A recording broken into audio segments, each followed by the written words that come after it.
kembali dalam episod 2 bagaimana nak bina dashboard sekolah. Jadi dalam episod 2 kali ni, saya nak kongsikan bagaimana kita buat paparan ibu bapa yang telah daftar boleh ditunjukkan pada dashboard untuk tontonan admin sahaja, supaya admin tidak perlu mengakses fail Google Sheet. Baik cikgu-cikgu, jadi saya letak satu prompt tambahan. Yang ini pada tab menu admission, iaitu saya dah tukar nama dia kepada pendaftaran, ya. Seperti yang cikgu dah follow dalam episod 1, iaitu nama dia menu pendaftaran. Update coding supaya boleh tunjukkan kembali data peserta yang telah isi enquiry pendaftaran borang pendaftaran. Tarik semula data dari Google Sheet sedia ada. Jadi, ini contohnya, bila kita tekan dekat menu pendaftaran, maka dia akan tunjukkan hasil contoh yang telah ibu bapa isikan soalan ataupun pertanyaan. Contoh di sini, Sarah, nombor telefon, email, mesej nak kelas sesi petang. Ataupun Raja, saya nak anak kelas depan. Ali, saya nak masuk Koko TKRS. Daniel, saya nak daftar anak tahun 1. Okey, yang pertama kita ada masalah di sini, iaitu kita tak dapat baca fully message ni. Okey, jadi kita ubah dulu warna dan juga highlight supaya dapat baca di sini. Baiki tab menu pendaftaran, data yang dipaparkan tidak dapat dibaca dengan jelas kerana background dan warna font sama putih. Jadi kita submit. Baik, dia telah siap menghasilkan coding. Jadi ini adalah hasil yang ditunjukkan. Kita kena copy paste balik kod HTML dia tadi, iaitu di atas yang telah kita buat awal-awal tadi.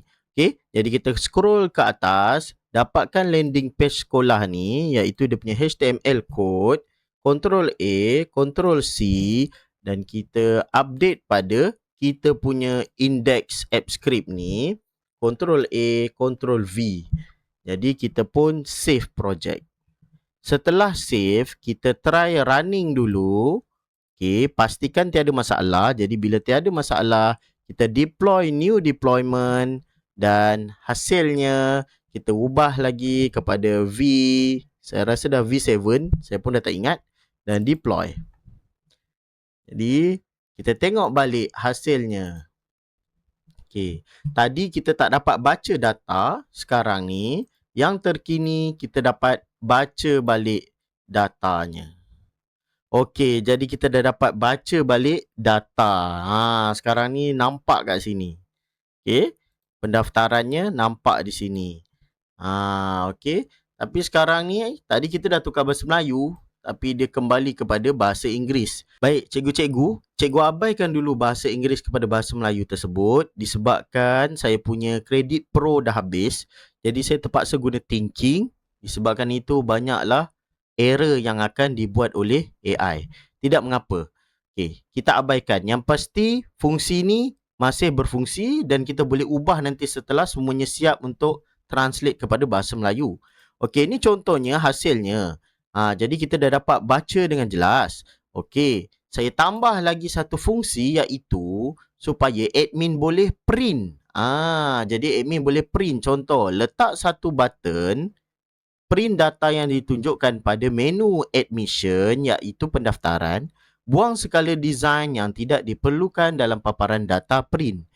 Contoh hasil dia macam mana? Contoh, bila kita tekan cetak laporan, hasil dia jadi begini. Jadi, admin sekolah boleh print dan bolehlah tunjukkan data macam mesej soalan ni nak bagi kat siapa. Contoh nak tuju kepada Ham, nak tuju kepada PK1, nak tuju kepada PK Koko. Okey? Okey.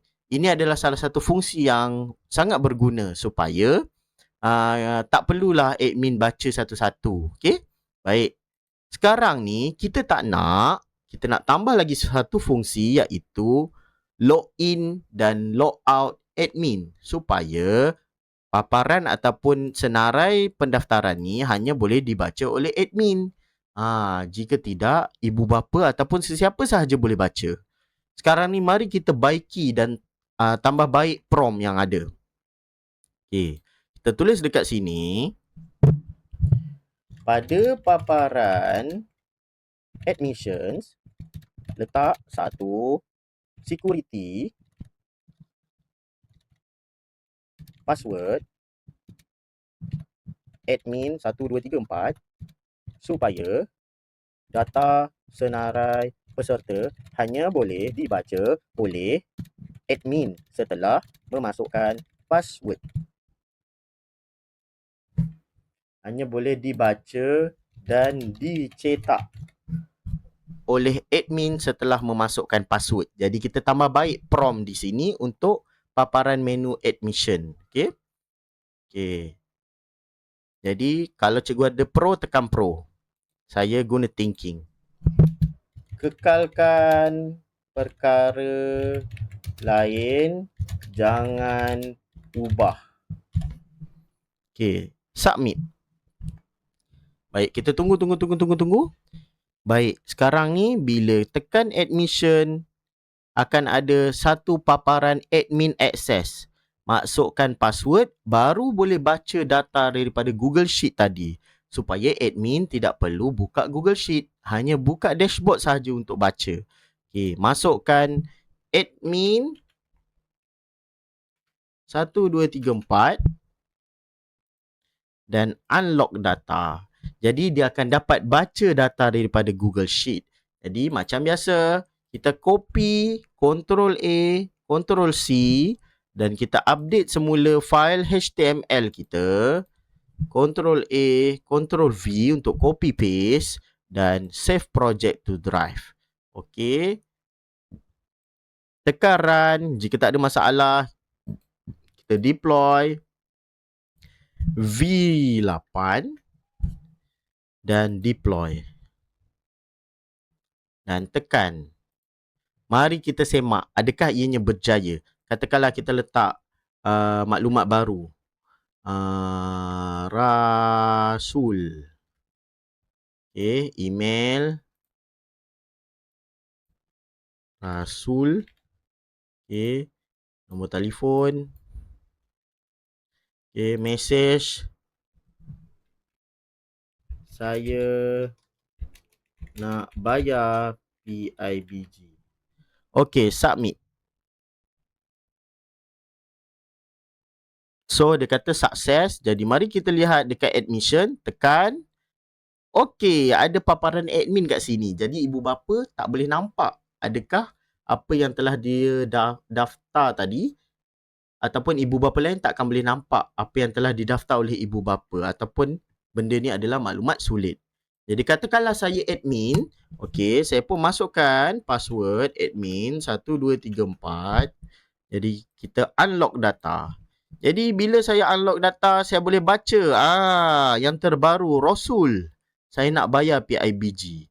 Jadi kita boleh cetak laporan ni dan print dan hantar kepada PK-PK berkenaan.